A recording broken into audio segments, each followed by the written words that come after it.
Hey guys, welcome back to Critical Flick. Today I'll be reviewing Matriarch, now streaming on Hulu. So Matriarch is a new folk horror film that just released on Hulu, and it follows the story of a woman named Laura, who's played by Jemima Roper, and she is suffering from some mysterious illness. Her life is really spiraling out. She has a drug overdose, and after that, she's starting to secrete this like black mucus, this very strange material is coming out of her body. She doesn't know what to do, and she decides that she needs to go back home to her small village where she grew up and reconnect with her estranged mother. Now, her mother is played by Kate Dickie, and she does a fantastic job. I think she's the standout in this film. I think they both do a good job as lead characters, but I really do think that Kate Dickie as a actress is phenomenal, and she's really good in this film as well. She plays someone that is really intense and really changing as the movie moves along. In this setting, they go into this small town. It's very claustrophobic. You feel very paranoid because it's this kind of weird little town where everyone's acting kind of strange. This movie actually gives me very similar vibes to Men that came out this year from A24.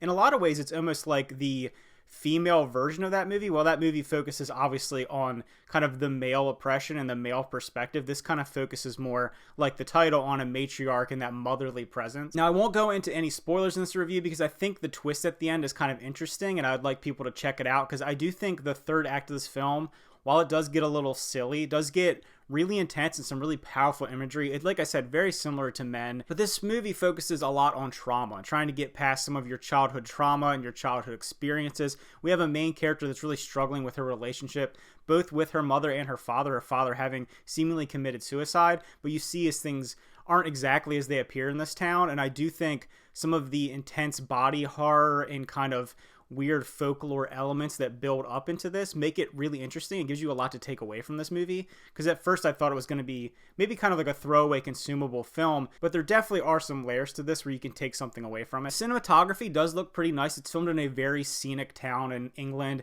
and I do think they make a good use of those natural elements, and you get to see kind of this natural spirit, this elemental thing that's ingrained in these people, ingrained into this town, and I think the atmosphere and the filming of it actually helps with that. There are some CGI elements, especially in the third act of the film, so it's really dark to help. I think that helps with masking. Maybe it doesn't look the best because it really doesn't look that good, but having it in the dark and deciding to make the decisions of having it in like a more claustrophobic space, I think help out a little bit. One of the main issues I feel like people might have with this movie is it is kind of a slow burn. It's less than an hour and a half long. I felt like it moved pretty quickly, but it does take a while to really get where it's going, and the third act really does go off the rails. There's some pacing issues where the first two acts are pretty slow to build up, and then the third act kind of just goes crazy, and we have to resolve things in basically 15 minutes. And you don't get like a really powerful resolution, but I do think the acting kind of makes up for that. You have some people put in some really extreme situations, and having them react in a way that feels genuine, feels powerful. So I like that they decided to go that route, but it is pretty abrupt. It does cut off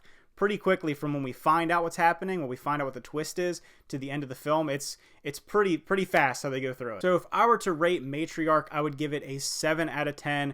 It's not an amazing movie. I feel like I said, it's very similar in the vein of Men. I don't know if it's quite as well put together as that movie, but it still has some of those strange elements. It's a little more consumable. I feel like it doesn't really fully go for it, but it is, if you like these kind of movies, if you like folk horror, I think you'll enjoy it. It was a kind of a pleasant surprise. Like I said, I didn't know what to expect from it. So if you checked out Matriarch, let me know what you thought about it. Leave those comments down below. Remember to like and subscribe, and see you guys next time.